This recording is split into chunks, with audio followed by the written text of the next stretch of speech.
The Brown Hand by Arthur Conan Doyle. Everyone knows that Sir Dominick Holden, the famous Indian surgeon, made me his heir, and that his death changed me in an hour from a hard-working and impecunious young man to a well-to-do landed proprietor. Many know also that there were at least 5 people between the inheritance and me, and that Sir Dominick's election appeared to be altogether arbitrary and whimsical. I can assure them, however, that they are quite mistaken, and that, although I only knew Sir Dominick in the closing years of his life, there were, nonetheless, very real reasons why he should show his goodwill towards me.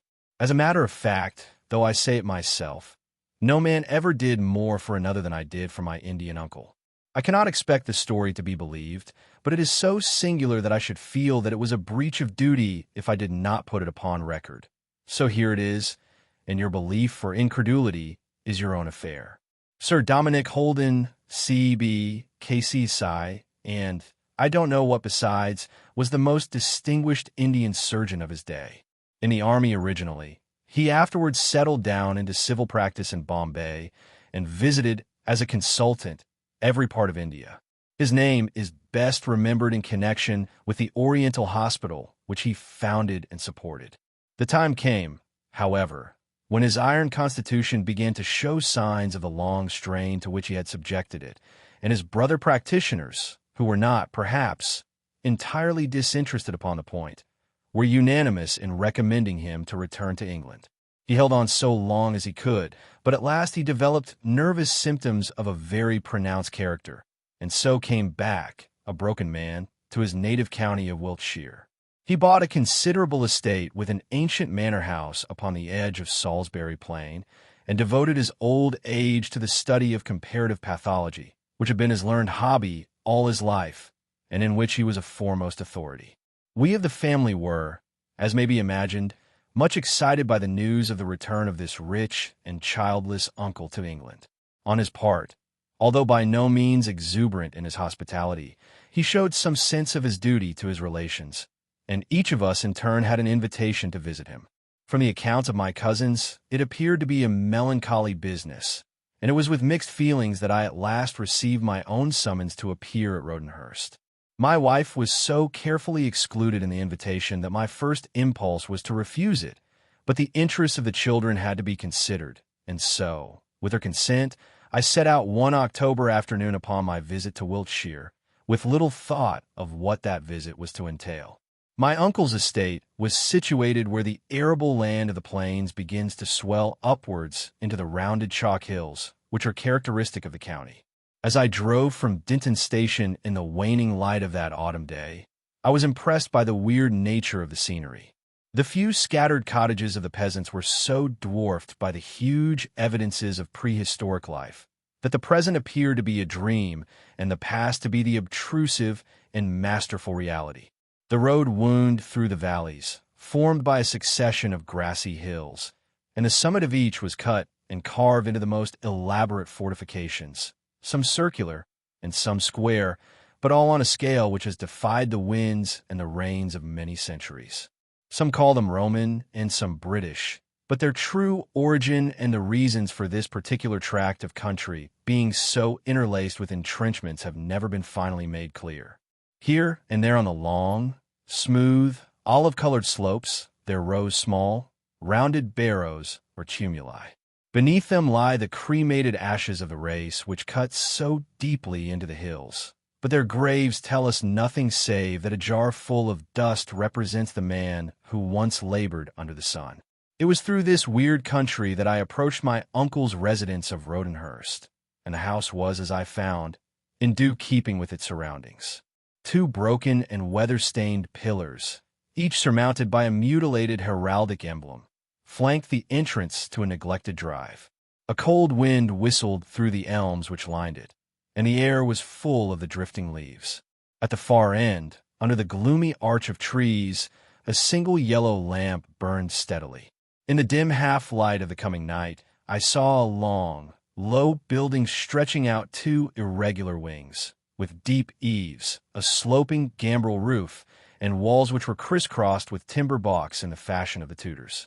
The cheery light of a fire flickered in the broad, latticed window to the left of the low-porched door, and this, as it proved, marked the study of my uncle, for it was thither that I was led by his butler in order to make my host's acquaintance. He was cowering over his fire, for the moist chill of an English autumn had set him shivering. His lamp was unlit, and I only saw the red glow of the embers beating upon a huge, craggy face, with a red Indian nose and cheek, and deep furrows and seams from eye to chin, the sinister marks of hidden volcanic fires. He sprang up at my entrance with something of an old-world courtesy, and welcomed me warmly to Rodenhurst. At the same time I was conscious, as the lamp was carried in, that it was a very critical pair of light blue eyes which looked out at me from under shaggy eyebrows, like scouts beneath a bush, and that this outlandish uncle of mine was carefully reading off my character with all the ease of a practiced observer and an experienced man of the world. For my part, one looked at him, and looked again, for I had never seen a man whose appearance was more fitted to hold one's attention. His figure was the framework of a giant, but he had fallen away until his coat dangled straight down in a shocking fashion from a pair of broad and bony shoulders. All his limbs were huge and yet emaciated, and I could not take my gaze from his knobby wrists and long, gnarled hands. But his eyes, those peering, light blue eyes, they were the most arrestive of any of his peculiarities. It was not their color alone, nor was it the ambush of hair in which they lurked, but it was the expression which I read in them. For the appearance and bearing of the man were masterful, and one expected a certain corresponding arrogance in his eyes, but instead of that I read the look which tells of spirit cowed and crushed, the furtive, expectant look of the dog whose master has taken the whip from the rack. I formed my own medical diagnosis upon one glance at those critical and yet appealing eyes. I believed that he was stricken with some mortal ailment, that he knew himself to be exposed to sudden death, and that he lived in terror of it. Such was my judgment, a false one, as the event showed, but I mention it that it may help you to realize the look which I read in his eyes. My uncle's welcome was, as I've said, a courteous one, and in an hour or so I found myself seated between him and his wife at a comfortable dinner, with curious, pungent delicacies upon the table, and a stealthy, quick-eyed Oriental waiter behind his chair. The old couple had come round to that tragic imitation of the dawn of life when husband and wife, having lost or scattered all those who were their intimates, find themselves face to face and alone once more, their work done, and the end nearing fast. Those who have reached that stage in sweetness and love, who can change their winter into a gentle Indian summer, have come as victors through the ordeal of life. Lady Holden was a small, alert woman with a kindly eye, and her expression as she glanced at him was a certificate of character to her husband. And yet, though I read a mutual love in their glances, I read also mutual horror, and recognized in her face some reflection of that stealthy fear which I had detected in his. Their talk was sometimes merry and sometimes sad, but there was a forced note in their merriment and a naturalness in their sadness which told me that a heavy heart beat upon either side of me. We were sitting over our first glass of wine, and the servants had left the room, when the conversation took a turn which produced a remarkable effect upon my host and hostess. I cannot recall what it was which started the topic of the supernatural, but it ended in my showing them that the abnormal and psychical experiences was a subject to which I had, like many neurologists, devoted a great deal of attention. I concluded by narrating my experiences when, as a member of the Psychical Research Society, I had formed one of a committee of 3 who spend the night in a haunted house. Our adventures were neither exciting nor convincing, but, such as it was, the story appeared to interest my auditors in a remarkable degree. They listened with an eager silence, and I caught a look of intelligence between them which I could not understand. Lady Holden immediately afterwards rose and left the room. Sir Dominick pushed the cigar box over to me, and we smoked for some little time in silence. That huge, bony hand of his was twitching as he raised it with his cheroot to his lips, and I felt that the man's nerves were vibrating like fiddle strings. My instincts told me that he was on the verge of some intimate confidence, and I feared to speak lest I should interrupt it. At last he turned towards me with a spasmodic gesture like a man who throws his last scruple to the winds. "From the little that I have seen of you, it appears to me, Dr. Hardacre," said he, "that you are the very man I have wanted to meet." "I'm delighted to hear it, sir. Your head seems to be cool and steady. You will acquit me of any desire to flatter you, for the circumstances are too serious to permit of insincerities. You have some special knowledge upon these subjects, and you evidently view them from that philosophical standpoint which robs them of all vulgar terror. I presume that the sight of an apparition would not seriously discompose you." "I think not, sir. Would even interest you, perhaps." "Most intensely. As a psychical observer, you would probably investigate it in as impersonal a fashion as an astronomer investigates a wandering comet?" "Precisely." He gave a heavy sigh. "Believe me, Dr. Hardacre, there was a time when I could have spoken as you do now.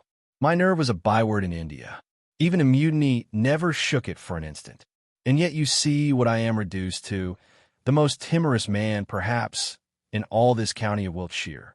Do not speak too bravely upon this subject, or you may find yourself subjected to as long-drawn a test as I am, a test which can only end in the madhouse or the grave." I waited patiently until he should see fit to go farther in his confidence. His preamble had, I need not say, filled me with interest and expectation. "For some years, Dr. Hardacre," he continued, "my life and that of my wife have been made miserable by a cause which is so grotesque that it borders upon the ludicrous. And yet familiarity has never made it more easy to bear. On the contrary, as time passes, my nerves become more worn and shattered by the constant attrition. If you have no physical fears, Dr. Hardacre, I should very much value your opinion upon this phenomenon, which troubles us so. For what it is worth, my opinion is entirely at your service. May I ask the nature of the phenomenon? I think that your experiences will have a higher evidential value if you are not told in advance what you may expect to encounter. You are yourself aware of the quibbles of unconscious cerebration and subjective impressions with which a scientific skeptic may throw a doubt upon your statement. It would be as well to guard against them in advance. What shall I do, then? I will tell you. Would you mind following me this way?" He led me out of the dining room and down a long passage until we came to a terminal door. Inside there was a large, bare room fitted as a laboratory with numerous scientific instruments and bottles. A shelf ran along one side, upon which there stood a long line of glass jars containing pathological and anatomical specimens. "You see that I still dabble in some of my old studies," said Sir Dominick. "These jars are the remains of what was once a most excellent collection, but unfortunately I lost the greater part of them when my house was burned down in Bombay in '92. It was a most unfortunate affair for me, in more ways than one. I had examples of many rare conditions, and my splendid collection was probably unique. These are the survivors." I glanced over them and saw that they really were of a very great value and rarity from a pathological point of view. Bloated organs, gaping cysts, distorted bones, odious parasites, a singular exhibition of the products of India. "There is, as you see, a small settee here," said my host. It was far from our intention to offer a guest so meager an accommodation, but since affairs have taken this turn, it would be a great kindness upon your part if you would consent to spend the night in this apartment. I beg that you will not hesitate to let me know if the idea should be at all repugnant to you." "On the contrary," I said, "it is most acceptable.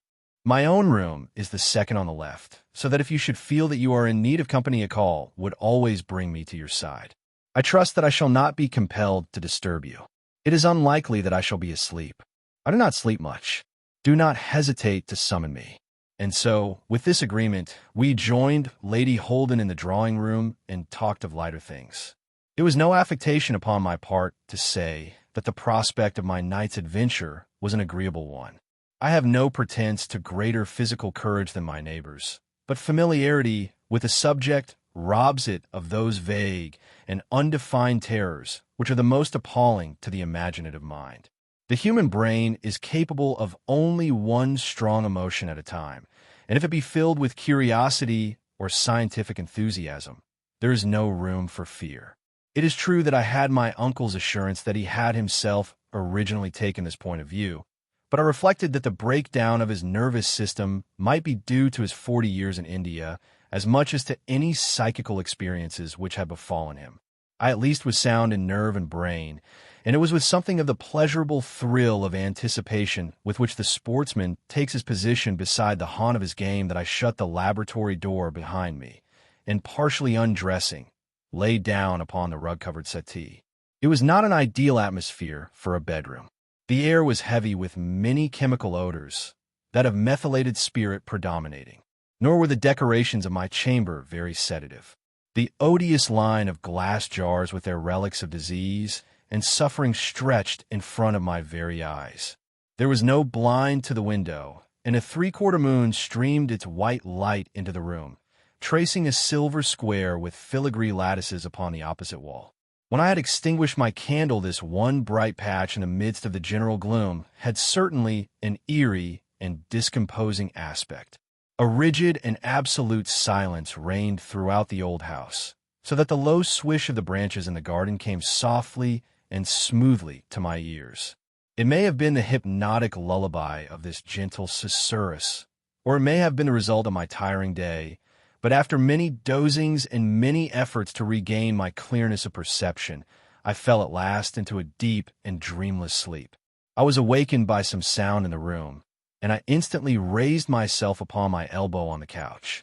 Some hours had passed, for the square patch upon the wall had slid downwards and sideways until it lay obliquely at the end of my bed. The rest of the room was in deep shadow. At first I could see nothing. Presently, as my eyes became accustomed to the faint light, I was aware, with a thrill which all my scientific absorption could not entirely prevent, that something was moving slowly along the line of the wall. A gentle, shuffling sound, as of soft slippers, came to my ears, and I dimly discerned a human figure walking stealthily from the direction of the door. As it emerged into the patch of moonlight, I saw very clearly what it was and how it was employed. It was a man, short and squat, dressed in some sort of dark gray gown, which hung straight from his shoulders to his feet. The moon shone upon the side of his face, and I saw that it was chocolate brown in color, with a ball of black hair like a woman's at the back of his head. He walked slowly, and his eyes were cast upwards towards the line of bottles which contained those gruesome remnants of humanity. He seemed to examine each jar with attention, and then to pass on to the next. When he had come to the end of the line, immediately opposite my bed, he stopped, faced me, threw up his hands with a gesture of despair, and vanished from my sight. I have said that he threw up his hands, but I should have said his arms, for as he assumed that attitude of despair, I observed a singular peculiarity about his appearance. He had only one hand. As the sleeves drooped down from the upflung arms, I saw the left plainly, but the right ended in a knobby and unsightly stump. In every other way his appearance was so natural, and I had both seen and heard him so clearly, that I could easily have believed that he was an Indian servant of Sir Dominick's who had come into my room in search of something. It was only his sudden disappearance which suggested anything more sinister to me. As it was, I sprang from my couch, lit a candle, and examined the whole room carefully. There were no signs of my visitor, and I was forced to conclude that there had really been something outside the normal laws of nature in his appearance. I lay awake for the remainder of the night, but nothing else occurred to disturb me. I am an early riser, but my uncle was an even earlier one, for I found him pacing up and down the lawn at the side of the house. He ran towards me in his eagerness when he saw me come out from the door. "Well, well," he cried. "Did you see him? An Indian with one hand?" "Precisely." "Yes, I saw him," and I told him all that occurred. When I had finished, he led the way into his study. "We have a little time before breakfast," said he.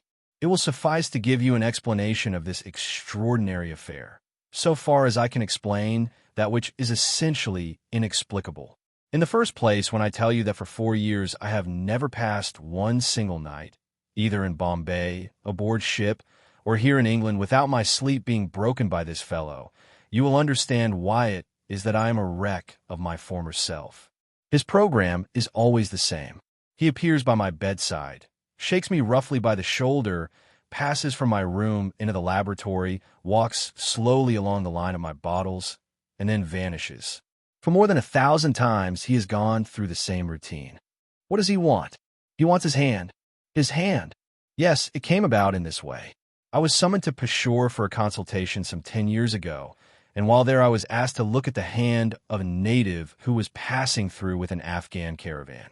The fellow came from some mountain tribe, living away at the back of beyond somewhere on the other side of Kafiristan. He talked a bastard Pashto, and it was all I could do to understand him. He was suffering from a soft, sarcomatous swelling of one of the metacarpal joints, and I made him realize that it was only by losing his hand that he could hope to save his life. After much persuasion, he consented to the operation, and he asked me, when it was over, what fee I demanded. The poor fellow was almost a beggar, so that the idea of a fee was absurd, but I answered in jest that my fee should be his hand, and that I proposed to add it to my pathological collection. To my surprise, he demurred very much to the suggestion, and he explained that according to his religion, it was an all-important matter that the body should be reunited after death, and so make a perfect dwelling for the spirit. The belief is, of course, an old one, and the mummies of the Egyptians arose from an analogous superstition. I answered him that his hand was already off, and asked him how he intended to preserve it. He replied that he would pickle it in salt and carry it about with him. I suggested that it might be safer in my keeping than in his, and that I had better means than salt for preserving it. On realizing that I really intended to carefully keep it, his opposition vanished instantly. "But remember, Sahib," said he, "I shall want it back when I am dead." I laughed at the remark, and so the matter ended. I returned to my practice, and he no doubt in the course of time was able to continue his journey to Afghanistan. Well, as I told you last night, I had a bad fire in my house at Bombay. Half of it was burned down, and, amongst other things, my pathological collection was largely destroyed. What you see are the poor remains of it. The hand of the hillman went with the rest, but I gave the matter no particular thought at the time. That was 6 years ago. 4 years ago, 2 years after the fire, I was awakened one night by a furious tugging at my sleeve. I sat up under the impression that my favorite mastiff was trying to arouse me. Instead of this, I saw my Indian patient of long ago, dressed in a long, gray gown which was the badge of his people. He was holding up his stump and looking reproachfully at me. He then went over to my bottles, which at that time I kept in my room, and he examined them carefully, after which he gave a gesture of anger and vanished. I realized that he had just died, and that he had come to claim my promise that I should keep his limb in safety for him. Well, there you have it all, Dr. Hardacre. Every night, at the same hour for 4 years, this performance has been repeated. It is a simple thing in itself, but it has worn me out like water dropping on a stone. It has brought a vile insomnia with it, for I cannot sleep now for the expectation of his coming. It has poisoned my old age and that of my wife, who has been the sharer in this great trouble. But there is the breakfast gong, and she will be waiting impatiently to know how it fared with you last night. We are both much indebted to you for your gallantry, for it takes something from the weight of our misfortune when we share it, even for a single night, with a friend, and it reassures us to our sanity, which we are sometimes driven to question. This was the curious narrative which Sir Dominick confided to me, a story which to many would have appeared to be a grotesque impossibility, but which, after my experience of the night before, and my previous knowledge of such things, I was prepared to accept as an absolute fact. I thought deeply over the matter, and brought the whole range of my reading and experience to bear over it. After breakfast, I surprised my host and hostess by announcing that I was returning to London by the next train. "My dear doctor," cried Sir Dominick in great distress, "you make me feel that I have been guilty of a gross breach of hospitality in intruding this unfortunate matter upon you. I should have borne my own burden. It is, indeed, that matter which is taking me to London," I answered. "But you are mistaken, I assure you, if you think that my experience of last night was an unpleasant one to me. On the contrary, I am about to ask your permission to return in the evening and spend one more night in your laboratory. I am very eager to see this visitor once again." My uncle was exceedingly anxious to know what I was about to do, but my fears of raising false hopes prevented me from telling him. I was back in my own consulting room a little after luncheon, and was confirming my memory of a passage in a recent book upon occultism which had arrested my attention when I read it. In the case of earthbound spirits, said my authority, some one dominant idea obsessing them at the hour of death is sufficient to hold them in this material world. They are the amphibia of this life and of the next, capable of passing from one to the other as the turtle passes from land to water. The causes which may bind a soul so strongly to a life which its body has abandoned are any violent emotion. Avarice, revenge, anxiety, love, and pity have all been known to have this effect. As a rule, it springs from some unfulfilled wish, and when the wish has been fulfilled, the material bond relaxes. There are many cases upon record which show the singular persistence of these visitors, and also their disappearance when their wishes have been fulfilled, or in some cases when a reasonable compromise has been effected. / a reasonable compromise effected / Those were the words which I had brooded over all the morning, and which I now verified in the original. No actual atonement could be made here, but a reasonable compromise. I made my way as fast as a train could take me to the Shadwell Seamen's Hospital, where my old friend Jack Hewitt was house surgeon. Without explaining the situation, I made him understand what it was that I wanted. "A brown man's hand," said he in amazement. "What in the world do you want that for?" "Never mind. I'll tell you some day. I know that your wards are full of Indians." "I should think so. But a hand." He thought a little, and then struck a bell. "Travers," said he to a student dresser, "what became of the hands of the Lascar which we took off yesterday? I mean the fellow from the East India dock who got caught in the steam winch." "They're in the post-mortem room, sir. Just pack one of them in antiseptics and give it to Dr. Hardacre." And so I found myself back at Rodenhurst before dinner with this curious outcome of my day in town. I still said nothing to Sir Dominick, but I slept that night in the laboratory, and I placed the Lascar's hand in one of the glass jars at the end of my couch. So interested was I in the result of my experiment that sleep was out of the question. I sat with a shaded lamp beside me and waited patiently for my visitor. This time I saw him clearly from the first. He appeared beside the door, nebulous for an instant, and then hardening into as distinct an outline as any living man.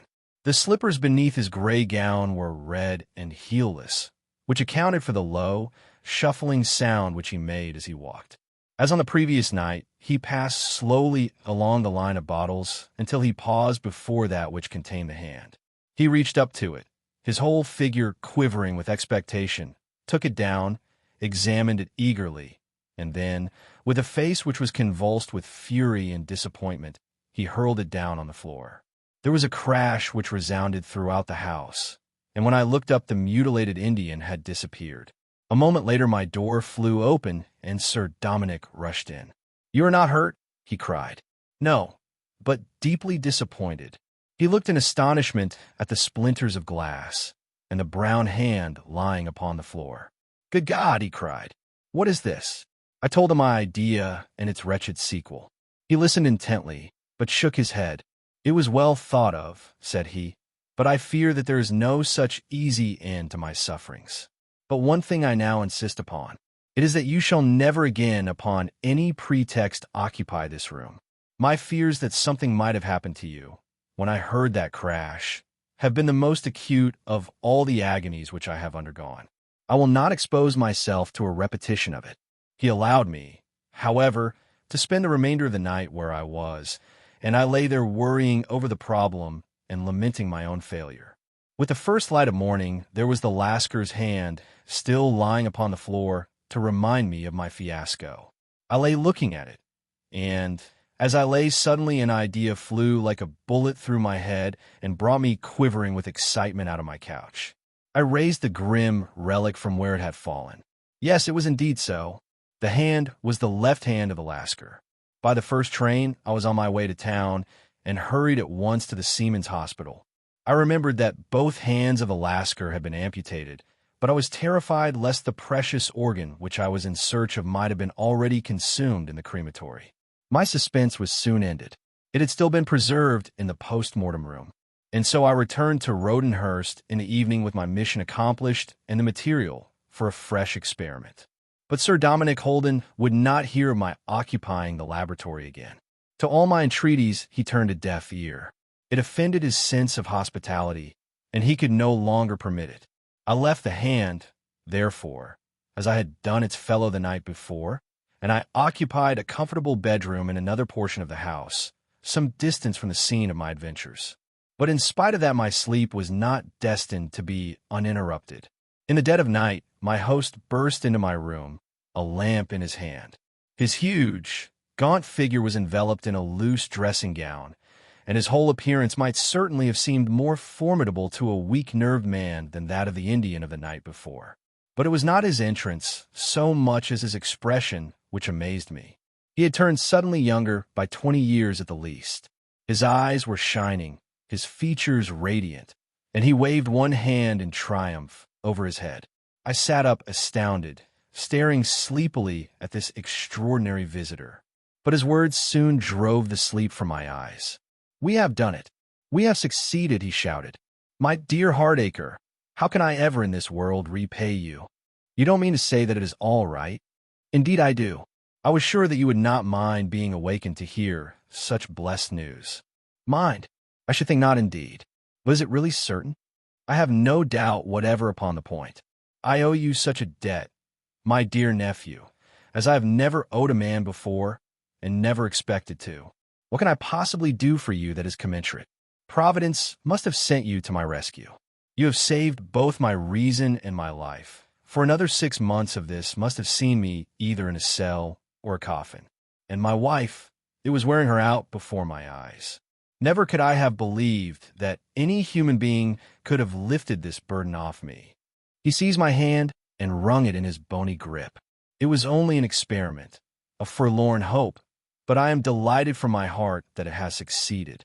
But how do you know that it is all right? Have you seen something?" He seated himself at the foot of my bed. "I have seen enough," said he. "It satisfies me that I shall be troubled no more. What is past is easily told. You know that at a certain hour this creature always comes to me. Tonight he arrived at the usual time and aroused me with even more violence than is his custom. I can only surmise that his disappointment of last night increased the bitterness of his anger against me. He looked angrily at me, and then went on his usual round. But in a few minutes I saw him, for the fifth time since this persecution began, return to my chamber. He was smiling. I saw the gleam of his white teeth through the dim light. He stood facing me at the end of my bed, and 3 times he made the low, Eastern salaam, which is their solemn leave-taking. And the 3rd time that he bowed, he raised his arms over his head, and I saw his 2 hands outstretched in the air. So he vanished, and, as I believe, forever. So that is the curious experience which won me the affection and the gratitude of my celebrated uncle, the famous Indian surgeon. His anticipations were realized, and never again was he disturbed by the visits of the restless hillman in search of his lost member. Sir Dominick and Lady Holden spent a very happy old age, unclouded, so far as I know, by any trouble, and they finally died during the great influenza epidemic within a few weeks of each other. In his lifetime, he always turned to me for advice in everything which concerned that English life of which he knew so little, and I aided him also in the purchase and development of his estates. It was no great surprise to me, therefore, that I found myself eventually promoted over the heads of 5 exasperated cousins, and changed in a single day from a hard-working country doctor into the head of an important Wiltshire family. I, at least, have reason to bless the memory of the man with the brown hand, and the day when I was fortunate enough to relieve Rodenhurst of his unwelcome presence.